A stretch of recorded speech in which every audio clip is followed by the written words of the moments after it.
Assalamualaikum.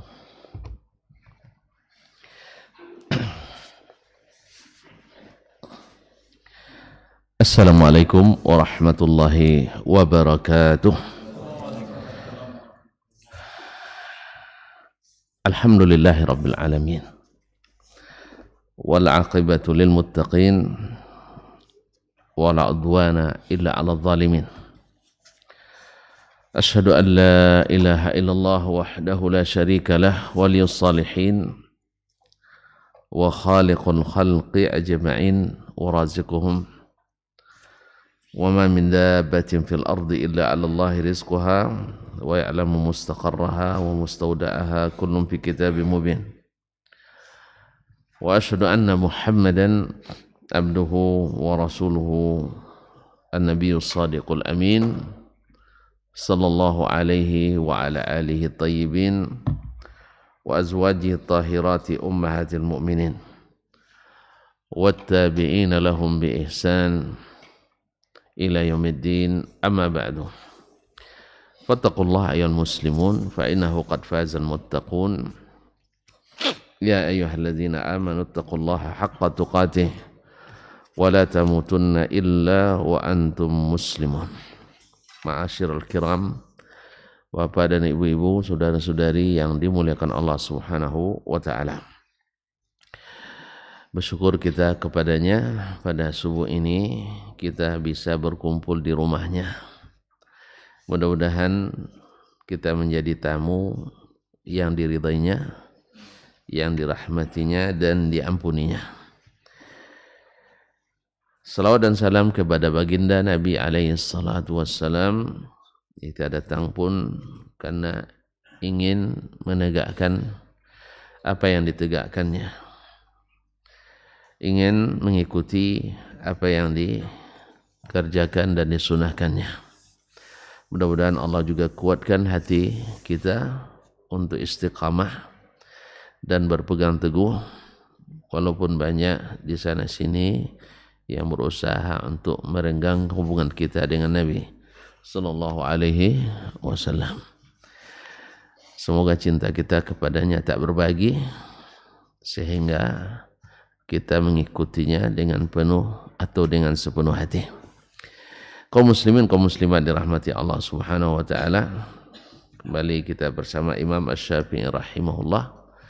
Dalam pelajaran yang lalu sudah kita bahas, atau beliau yang bahas, kita mengikuti bahwasanya tidak boleh bertentangan atau dipertentangkan antara hadis dengan sunnah. Masya Allah, sunnah dengan Al-Quranul Karim. Walaupun sunnah tidak mutawatir semuanya seperti Al-Quranul Karim, bahwa di situ didapat petunjuk bahwa satu, tidak ada sunnah yang bertentangan dengan Al-Quran. Yang kedua, bahwa as-sunnah apabila sahih dan thabit dari Nabi alaihissalatu wassalam, maka dia adalah hujjah seperti Al-Quranul Karim. Dia adalah hujjah seperti Al-Quran Al-Karim dalam semua bab. Bab akidah, bab ibadah, muamalah, akhlak dan adab. Tidak ada yang menyalahi ini kecuali ahli non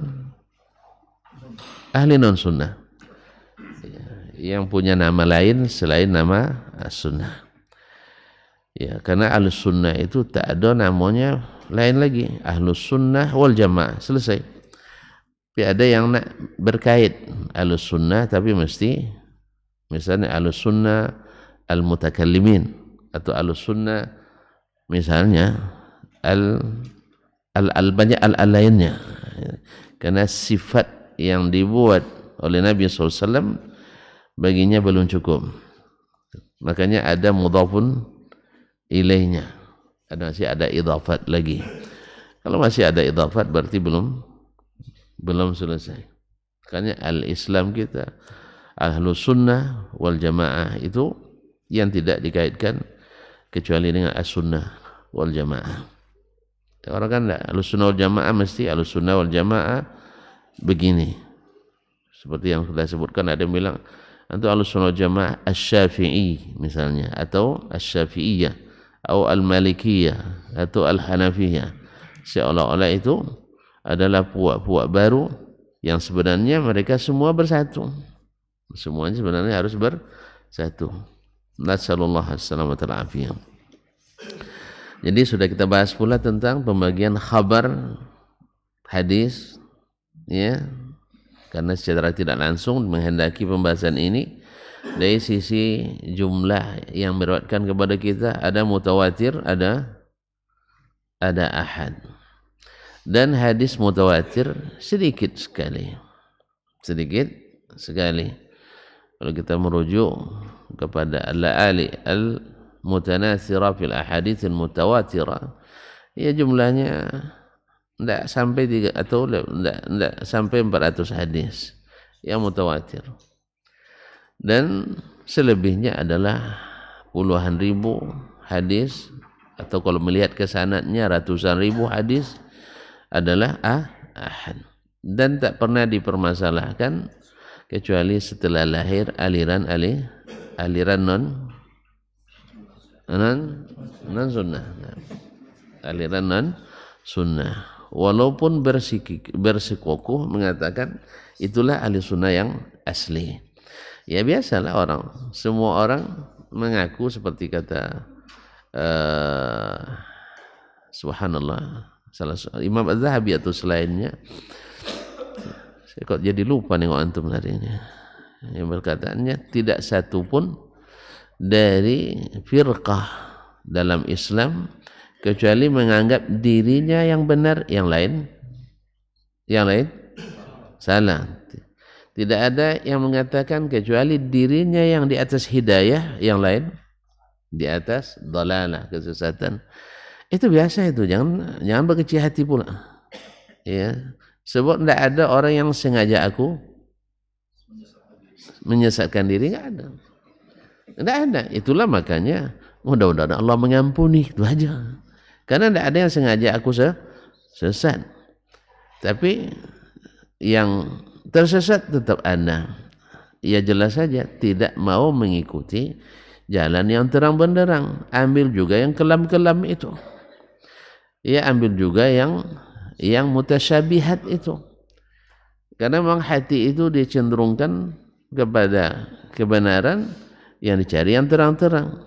Tetapi kalau cenderung kepada kebatilan, dicari yang mutasyabihat. Seperti kata Allah, فَأَمَّا الَّذِينَ فِي قُلُوبِهِمْ زَيْغٌ فَيَتَّبِعُونَ مَا تَشَابَهَ مِنْهُ ابْتِغَاءَ الْفِتْنَةِ وَابْتِغَاءَ تَأْوِيلِهِ. Adapun orang yang hatinya cenderung kepada sesat, cenderung menyimpang, yang terang-terang itu dia tinggalkan, diambilnya yang sisi yang mutasyabihat, yang multi interpretasi. Seperti orang sekarang misalnya mencari mengambil kutipan dari seseorang ulama misalnya. Kalau dia nak mengatakan ulama itu sesat, misalnya antum bisa saja, ini orang-orang dulu ketika ta'assub, fanatis mazhab, fanatis buta, Syafi'i ini bisa menjadi syaitan bagi orang. Mau tahu? Hah? Tapi jangan berubah cintanya, nanti jadi benci sama Syafi'i, janji. Nah, iya, orang mazhab Hanafi dulu, sekarang masih. Ya, dulu pokoknya yang fanatis semuanya, tidak ada yang baik bagi yang lain kecuali yang dia suka. Imam Syafi'i rahimahullah dikatakannya, diriwayatkan dari Nabi SAW bahwasanya sayati ala ummati rajulun ashaddu alaihim min iblis yusamma Muhammad ibn Idris. Akan ada nanti seorang laki-laki dari umatku lebih berbahaya dari iblis, namanya Muhammad bin Idris. Nah, coba bayangkan, siapa yang dibilangnya itu? Syafi'i. Dikatakannya lebih dahsyat dari iblis. Tidak tahan pula orang pengikut Imam Syafi'i. Dibalasnya pula, sayati ala ummati fihim rajulun, nah itu rajulun asyaddu ala ummati minasyaitan yunbazu bi abi Hanifah an-Nu'man. Akan datang pula kepada umatku laki-laki yang lebih dahsyat dari setan. Namanya Abu Hanifah an-Nu'man. Kan nama Imam Abu Hanifah Nu'man ibn Thabit rahimahumullah ta'ala. Ada demikian juga dengan Imam Malik. Akhirnya tak satu imam pun yang selamat dari makian dan cacian. Nah, zaman ini pun masih ada. Ya, masih ada. Ya, ada perkataan kita yang sebenarnya mimbabit tanazul, apa istilahnya? Babit tanazul.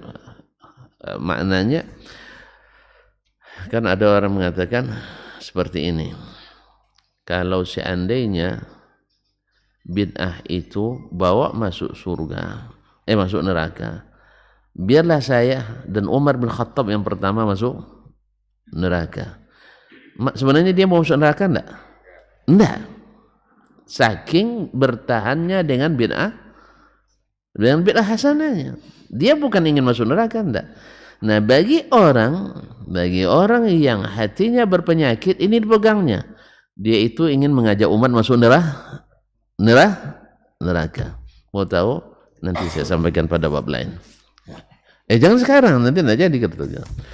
Baik, lalu berkata penanya kepada Imam Syafi'i setelah dia jelaskan bahwa Ahlus Sunnah wal Jamaah berhujjah dengan khabar ahad bila sabit dari Nabi SAW.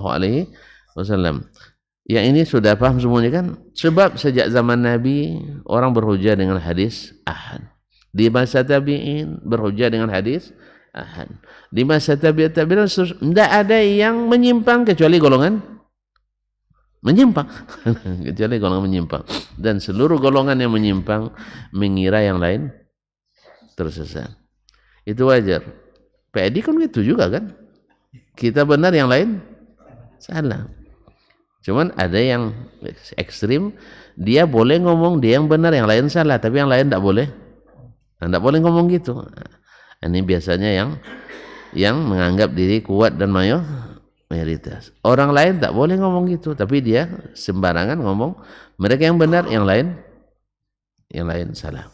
Nasallallahu alaihi wasallam. Qala, berkata, siapa berkata? Yang bertanya lagi. Apa yahtamilu ayakuna hadzal haditsu indaka khilafan li syai'in min zahiril kitab? Mungkin tak menurutmu hadis ini khilafan li syai'in min zahiril kitab, menyalahi zahir al-kitab, makna yang nampak dari Al-Qur'anul Karim? Faqultu la. Imam Syafi'i katakan tidak mungkin. Wala ghairuhu, dan tidak pula hadis yang lain. Pokoknya kan sudah saya bilang tadi di awal katanya, hadis tak mungkin bercanggah dengan Al-Quranul Karim. Hadis tak mungkin berhadapan, berselisih dengan Al-Quranul Karim. Qala fama makna qaulillahi? Kalau gitu apa makna perkataan Allah SWT? Hurrimat alaikum ummahatukum. Seperti ayat yang sudah disebutkan itu ya dalam surah Al-Maidah. Diharamkan bagimu ibu kandungmu. Sampai akhir ayat. Faqad zakarat tahrim. Dia telah menyebutkan yang diharamkan dalam ayat itu semuanya. Taib, wa qala, di ujung dia katakan wa uhilla lakum ma wara'a dzalikum, dihalalkan bagimu selain daripada itu. Yang 14 itu. Qultu, saya jawab. Imam Syafi'i. Zakara tahrima man huwa haraman bi kulli hal. Allah dalam ayat itu menyebutkan yang diharamkan dinikahi di mana haramnya permanen dalam segala keadaan.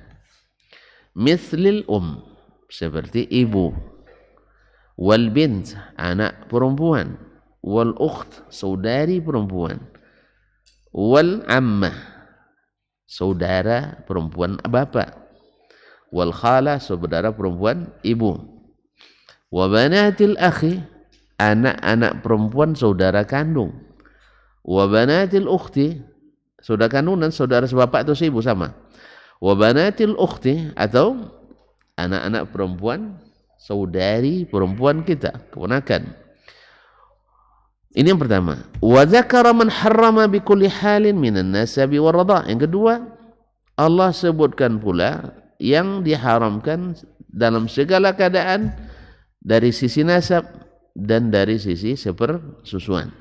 Karena sepersusuan dengan senasab hukumnya sama. Wa dzakara man harrama minal jam'i bainahu. Dan Allah sebutkan pula siapa yang diharamkan ketika dikoleksi, apa istilahnya, digabungkan. Ya, digabungkan. Wa kana aslu kulli wahidin minhuma mubahan ala infirad. Walaupun pada asalnya masing-masing bila dinikahi secara terpisah. Tapi jangan salah paham, saya terpisah satu di Bangkinang, satu di Pekanbaru, bukan. Maksudnya dalam satu ikatan. Ya, maksudnya terpisah dalam satu ikatan, bukan di bersamaan. Sudah sebutkan contohnya Pak ya. Misalnya meninggal, lalu ganti tikar ya, salin tikar atau pindah tikar, turun macam-macam lah namanya kan. Ya, ganti tikar. Habis itu nikah dengan misalnya neneknya. Kenapa tidak mau sama neneknya? Ada yang dia dengan neneknya umurnya beda 2 tahun, Pak. Iya, cucunya lebih tua dari neneknya. Tidak pernah jumpa. Atau bedanya 20 tahun cuma dengan neneknya. Bisa enggak? Nah, kalau enggak bisa, ini barang konkret ini. Sesuatu cerita nyata. Teman istri saya di Madinah. Umur 9 dia menikah. Umur 10 beranak, perempuan pula. Umur anaknya 9, berarti 19 tahun umurnya. Nikah lagi anak perempuan itu, punya cucu lagi. Berarti dia dengan cucunya berapa beda? 20 tahun. Nah, andainya misal ya, menikah cucunya, cucu yang ke ini menikah nanti tiba-tiba meninggal. Neneknya masih, kalau umur neneknya tadi, cucunya tadi 40, umur neneknya berapa? Kan masih bisa nikah tuh. Masih. Kalau sempat meninggalnya umur 25, berarti umur neneknya 45, masih bisa nikah. Itu misal ya. Atau yang sering kan ke bawah ya. Yang sering ke bawah. Misalnya menikah dengan adiknya, ya, atau dengan eteknya. Kadang-kadang ada lebih tua keponakan dari ada. Alhamdulillah. Jadi kaum muslimin dan muslimat dirahmati Allah SWT, yang seperti ini ya pada asalnya boleh, tapi ketika digabungkan tidak. Qala, berkata, wa uhilla lakum ma wara'a dzikrikum, lalu Allah berfirman, dihalalkan bagimu selain itu. Ya, selain yang disebutkan, yakni bil halillati ahallaha bihi. Tentu saja maknanya ini dikaitkan dengan keadaan di mana keadaan itu membolehkan dia menikahinya. Jadi bukan segala keadaan. Ala tara, tidakkah kau lihat, anna qawlahu, bahwa perkataannya, wa uhilla lakum ma wara'a dzalikum, ia halalkan bagimu selain yang disebutkan yang 14 itu, bimakna ma ahalla bihi, dengan makna apa yang dihalalkan. Lianna la anna wahidatan minan nisa, bukan maksudnya seorang wanita halalun bighairi nikahin yasih. Bukan maknanya seorang wanita itu halal tanpa nikah yang sah. Nah, padahal dia katakan wa ahalla, dia halalkan, tapi tentu saja dengan keadaan yaitu dinikahi dengan nikah yang sahih. Wala annahu yajuzu nikahu khamisatin ala arba'. Demikian pula tidak boleh dimaknai mentang-mentang dihalalkan selebihnya, berarti boleh menikahi yang kelima setelah menikahi yang 4, juga tidak boleh. Itu maklum bidarurah. Wala jam'un baina ukhtaini, dan tidak pula menggabungkan antara 2 perempuan yang bersaudara. Wala ghairu dzalika mimma naha anhu, dan tidak pula selain itu yang dilarangnya. Berarti ma'asyarul kiram dirahmati Allah, memang ayat bermakna zahirnya umum tapi ditaksis oleh hadis Nabi alaihi salatu wassalam. Wa dzakartu lahu fardallahi fil wudu. Kemudian aku sebutkan pula kepadanya sebagai petambah keterangannya kewajiban Allah dalam masalah wudu, kewajiban yang diwajibkan Allah dalam masalah wudu. Wa mashan nabiyyi sallallahu alaihi wasallam alal khuffain, yang mana Nabi sallallahu alaihi wasallam mengusap di atas dua sepatu atau khuf. Wa ma sara ilaihi aktsaru ahli ilmin min qabulil mashi, yang berakhir pada hampir ijma' ulama menerima hukum menyapu di atas dua sepatu. Kenapa hampir ijma'? Karena ada juga sedikit yang menyelisih. Faqala, lalu dia bertanya, afa yukhaliful mashu syai'an minal Qur'an? Apakah menyapu sepatu itu berselisih dengan sesuatu dari Al-Qur'an? Qultu la tukhalifu sunnatun bihal. Enggak. Sunnah tak pernah menyalahi Al-Quran dalam segala keadaan. Qala fama wajhu. Kalau begitu bagaimana cara mengarahkannya ini? Di Al-Quran disuruh membasuh, tiba-tiba di sunnah ada menyapu. Kalau begitu bagaimana cara mentaujihnya? Bagaimana cara mensinkronkannya? Qultu, aku jawab, kata Imam Syafi'i rahimahullah, lamma qala, tatkala Allah berfirman, idza qumtum ila salati, apabila kamu hendak mendirikan salat, faghsilu wujuhakum, maka basuhlah mukamu, wa aydiyakum ilal marafiq, ke tanganmu sampai ke siku, wamsahu bi ru'usikum, lalu usaplah kepalamu, wa arjulakum, dan kakimu. Nah, ini kaki disapu atau dibasuh? Kalau wa arjulakum, basuh, karena dia atapnya kepada maf'ulun bihi, wa aydiyakum. Tapi ada qiraat wa arjulikum, atapnya kepada biru'usikum, ilal ka'bain, sampai ke mata kaki. Dallatis sunnatu, sunnah menunjukkan ala anna man kana ala taharatin ma lam yuhdith faqama ila salati lam yakun alaihi hadzal fardu. Sunnah menunjukkan, kan tadi ayat mengatakan bila kamu hendak salat, sah, dalam keadaan apapun kamu kalau nak salat mesti berwudu, sah, betul? Ini makna yang dipahami. Apabila kalian hendak salat, basuhlah muka, kemudian tangan sampai di siku, kemudian usap kepala, kemudian basuh kaki sampai mata kaki. Zahirnya setiap hendak salat mesti lakukan ini, sah? Tetapi di mana kita tahu bukan setiap orang yang nak salat mesti melakukan ini? Dallati sunnah, sunnah menjadi dalil. Sunnah menunjukkan ala anna man kana ala taharatin, bahwa siapapun yang dalam keadaan suci belum batal wudunya, ya, malam yuhdits, belum batal wudunya, faqama ila shalah, lalu dia hendak salat, lam yakun alaihi zal fard, tidak wajib baginya melakukan itu. Padahal tadi asal berdiri nak salat mesti melakukan itu zahirnya. Fakadzalika dallat, kalau demikian pula sunnah menunjukkan ala anna fardha ghaslil qadamaini, bahwa kewajiban membasuh dua kaki, innama huwa, hanya berlaku, alal mutawaddi, bagi orang berwudu, la khuffai alaihi, yang tidak memakai khuf, yang tidak memakai khuf. Kalau pakai khuf tidak mesti nih basuh. Jelas?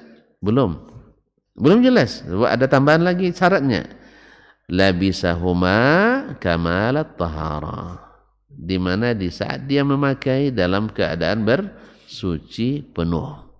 Nah, jadi bagi perintah membasuh kaki, sebagaimana tadi bahwa orang yang sedang berwudu, orang yang masih dalam keadaan suci belum batal, tidak kena kewajiban berwudu lagi. Di mana kita tahu? Dari hadis, dari sunnah. Nah, demikian pula sunnah menunjukkan bahwa siapa yang memakai al-khuffaini, dua sepatu, dalam keadaan bersuci, belum batal wudunya, ketika datang masa solat batal wudunya. Kan batal wudunya. Ketika pakai sepatu wudunya belum.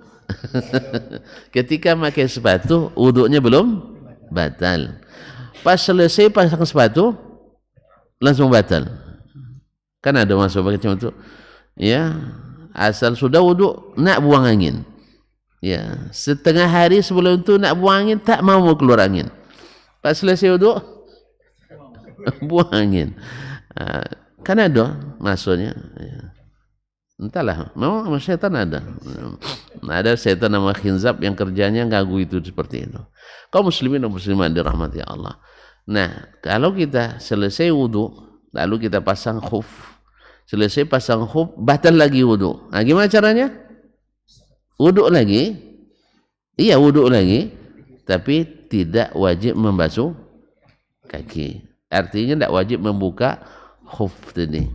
Cukup basuh muka, basuh tangan, usap kepala, dan usap di atas sepatu. Apa sebab? Ketika memakai sepatu tadi sempurna sucinya. Batalnya setelah itu. Dan ini juga diatur juga dalam sunnah, bagi yang tidak musafir berlaku 1 hari 1 malam. Bagi yang musafir 3 hari 3 malam, kecuali mandi junub. Kalau mandi junub mesti buka semuanya. Iya, mesti buka semuanya. Nah, kalau enggak selesai. Oleh itu kaum muslimin dan muslimat dirahmati Allah SWT.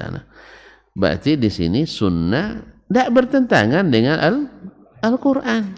Justru dia menjadi penjelas Al-Quranul Karim, yang menjelaskan ini berlaku khusus, ini berlaku umum. Nah, oleh sebab itu tidak ada pertentangan Al-Quran dan sunnah. Wa dzakartu lahu tahriman Nabi sallallahu alaihi wasallam kulli dzi nabin minas siba. Kemudian aku sebutkan pula kepadanya tentang Nabi mengharamkan semua binatang buas yang bertaring. Semua binatang buas karnivora yang bertaring. Ya kan ada yang buas tapi tidak bertaring. Ini semua binatang buas yang bertaring. Waqad qala Allah. Padahal Allah berfirman, قل لا أجد فيما أوحي إلي محرما على طاعم يطعمه إلا أن يكون ميتة أو دما مسفوحا أو لحم خنزير فإنه رجس أو فسقا أهل لغير الله به فمن اضطر غير باغ ولا عاد فإن ربك غفور رحيم ثم سمى ما حرم.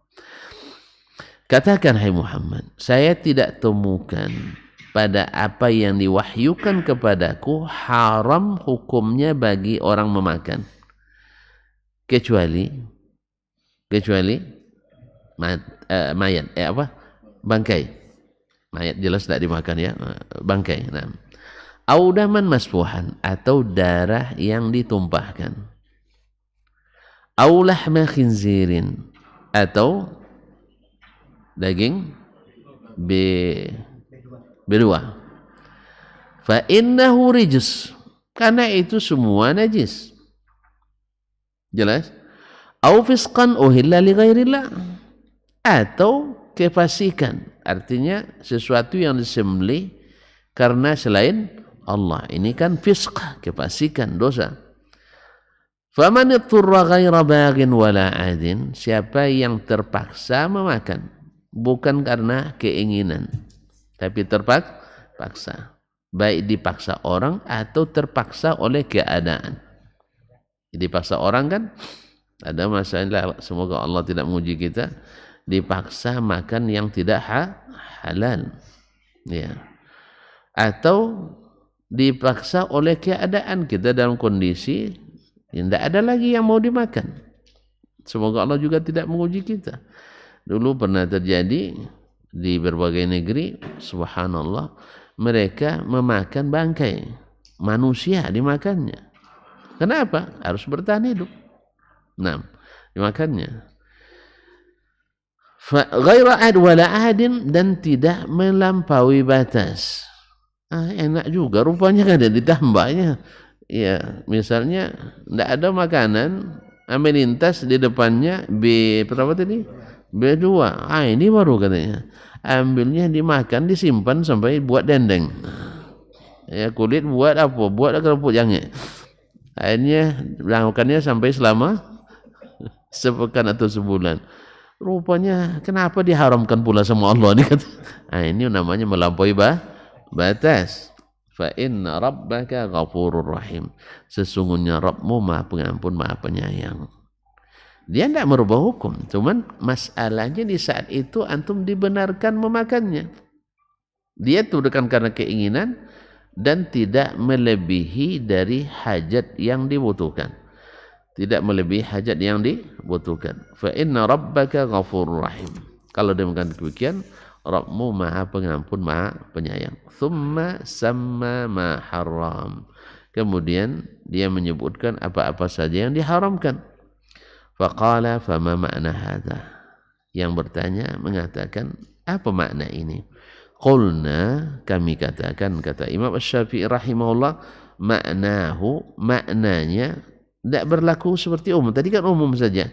Pokoknya selain daripada itu halal, sah? Makna yang diambil dari tadi, tidak ada yang haram kecuali bangkai atau darah yang ditumpahkan atau daging B2 atau yang disembelih selain atas nama selain Allah Subhanahu wa taala, atau diniatkan untuk selain Allah Tabaraka wa taala. Semuanya jadi halal. Semuanya jadi dihalal jadinya. Makanya apa makna ini? Padahal masih banyak yang diharamkan selain itu oleh Nabi SAW. Seperti tadi, semua yang bertaring diharamkan. Qulna ma'nahu, kami katakan maknanya adalah qul la ajidu fima uhiya ilayya muharraman mimma kuntum ta'kulun. Katakan, tidak aku dapatkan pada Al-Quran yang diwahyukan atau pada apapun syariat yang diwahyukan kepadaku haram di antara yang kalian makan sebelum ini.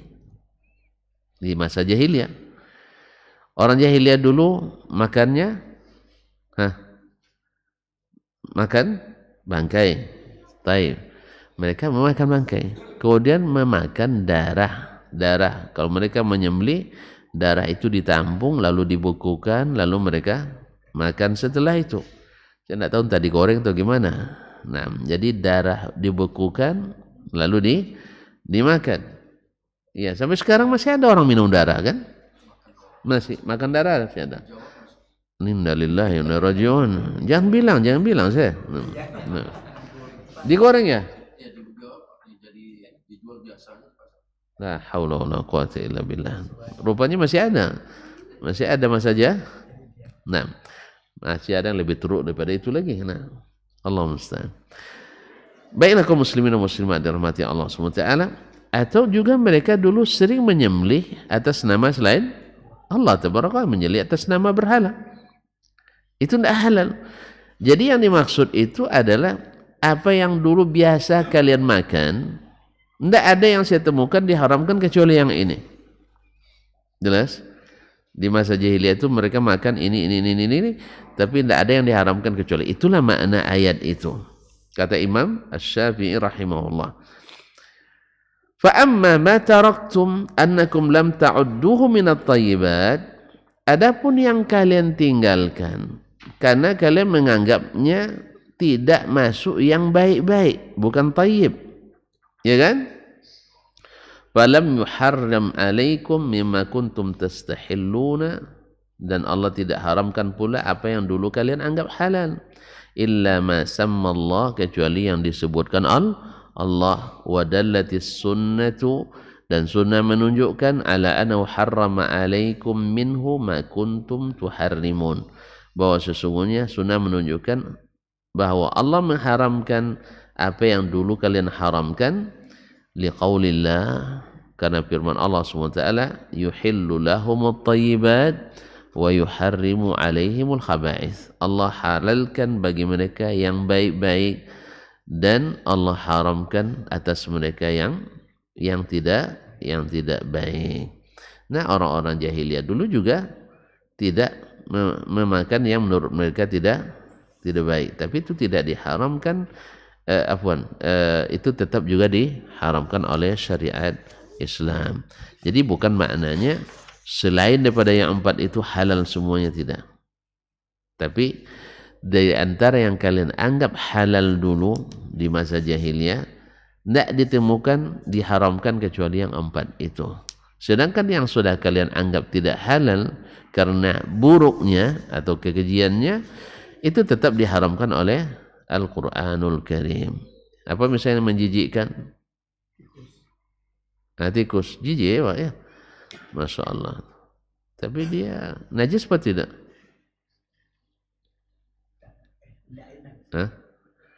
Ikhtilaf. Kalau sempat dia makan makanan kita, masih dimakan lagi? Ya, kecuali yang makan tikus iyalah. Tapi kalau seandainya antum, jadi tikus itu dianggap tidak najis. Apa sebab? Kalau sempat najis, banyak pakaian kita dicuci terus itu tiap hari. Ya. Apa sebab? Berkeliaran. Illatnya sama dengan kucing. Ketika ditanya Nabi tentang al-kucing, tentang apa? Tentang kucing, Nabi menjawab, innahum minat tawafina alaikum at-tawafat. Dia adalah yang susah kita menghindarinya karena berkeliaran di rumah kita.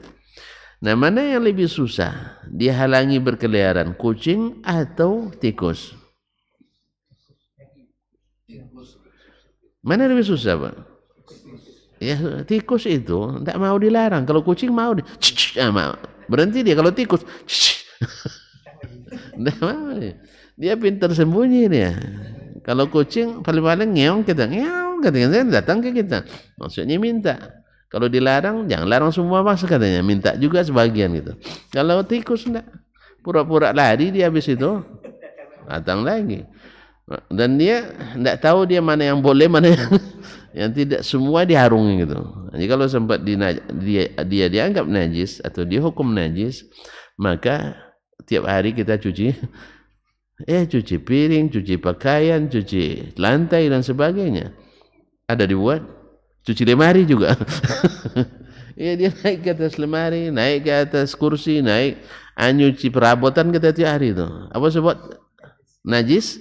Tikus. Maka tikus termasuk yang dimaafkan karena minat tawafina wat tawafan. Akan lebih susah lagi.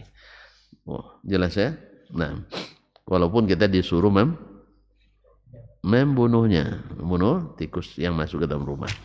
Baiklah kaum muslimin dan muslimat dirahmati Allah SWT. Jadi jelas bahwa sunnah bukan bertentangan dengan Al-Quran, tapi justru menjelaskan yang ada dalam Al-Quranul Karim. Qala wa zakartu lahu qaulallahi wa ahallallahu al-bai'a wa harrama ar-riba. Aku sebutkan pula contohnya. Kan dia minta contoh tadi ya. Ya, supaya semakin banyak contoh semakin jelas baginya bahwa tak boleh mempertentangkan antara Al-Quran dan sunnah Nabi sallallahu alaihi wasallam. Wa dzakartu lahu qaulallahi, aku sebutkan kepadanya firman Allah, wa ahallallahu al-bai'a wa harrama ar-riba. Wa qawluhu la ta'kulu amwalakum bainakum bil batili illa an takuna tijaratan an taradin minkum.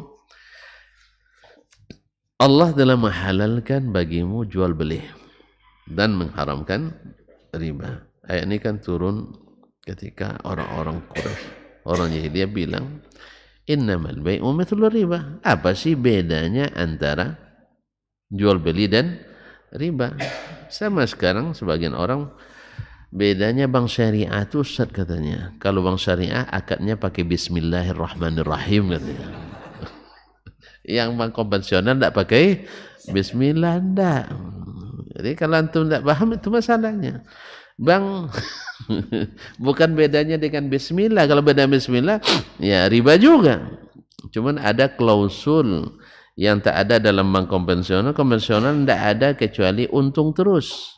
Kan itu kan? Tidak mau dia kita rugi, kita pailit. Yang penting harus kembali utuh. Tidak boleh rugi sama sekali. Itu konvensional. Sedangkan bank syariah rugi ditanggung bersama. Persentasenya bisa sama, bisa tidak, tergantung kesepakatan. Dan bila untung juga dibagi bersama kan. Tawalla harraha man tawalla qarraha. Siapa yang dapat untung harus juga siap untuk rugi. Kalau konvensional enggak. Ya, antum rugi, bank enggak mau tahu. Pak, saya pailit katanya. Pailit sendirilah. Yang penting kami jangan diajak pailit. Ya, agunan Anda disita. Kalau udah disita, bukan diharga dengan harga asli lagi. Berapa laku di? Kadang-kadang auzubillah. Tak apa nama istilah macam-macam. Jadi bukan bedanya di bismillah. Kalau bedanya bismillah berarti kita sama dengan orang jahiliyah dulu bilang ketika Allah haramkan riba, apa sih bedanya? Kan cari untung juga katanya. Riba cari untung, jual beli juga cari untung. Bedanya itu. Banyak bedanya. Jadi riba haram, halal, jual beli halal. Wa qawluhu wa la ta'kulu amwalakum bainakum bil batil illa an takuna tijaratan an taradin minkum. Dan tidak halal, jangan kalian makan harta sesama kalian kecuali jual beli suka sama suka. Di sini dipahami bahwa selain riba boleh selain riba boleh selain riba berarti halal kan itu. Kan Allah bilang Allah halalkan jual beli. Jual beli selama tidak ada riba boleh, sah? Boleh. Padahal ada jual beli yang tidak riba tetap apa contohnya? Bai'ul gharar. Atau nanti jual beli ketika azan Jumat. Gitu ya. Atau menjual barang yang kita tidak miliki. Ya, nampak Bapak misalnya rumah abangnya cantik, rumah banyak duitnya, dia jual kan. Nah, boleh apa enggak? Enggak boleh. Enggak boleh menjual sesuatu yang kita tidak miliki. Nah, kalau di ayat tadi wa halallahu al-bai' wa harrama riba. Kemudian jangan makan kecuali perdagangan. Thumma harrama Rasulullah sallallahu alaihi wasallam buyu'an. Lalu Rasulullah SAW mengharamkan berbagai bentuk jual beli. Min haddananiru bid-darahimi ila ajal, seperti menjual dinar dengan dirham tetapi tidak cash, tidak kontan. Wa ghairuha, dan selainnya. Faharramahal muslimuna bitahrimi Rasulillah sallallahu alaihi wasallam, dan orang-orang Islam pun mengikuti haramnya karena diharamkan oleh Rasulullah sallallahu alaihi wasallam. Falaisa hadza wala ghairuhu khilafan li kitabillah. Ini dan selain ini tidak termasuk khilaf terhadap kitabullah. Ya, kitabullah. Sampai di sini dulu. Ya, cukup sampai di sini. Insyaallah kita sambung lagi di pertemuan pekan depan insyaallah taala. Ya, dan ini penting juga karena akan berkaitan dengan kaidah yang bisa dikatakan sebagai definisi dan kesimpulan, konklusi dari apa yang dia sebutkan tadi. Siapa yang tidak datang nanti rugi. Nah, itu insyaallah pekan depan. Wallahu taala alam wa sallallahu ala nabiyyina Muhammadin wasallam wa subhanakallah bihamdik asyhadu an la ilaha illa ant astaghfiruka wa atubu ilaik. Wassalamu alaikum warahmatullahi wabarakatuh.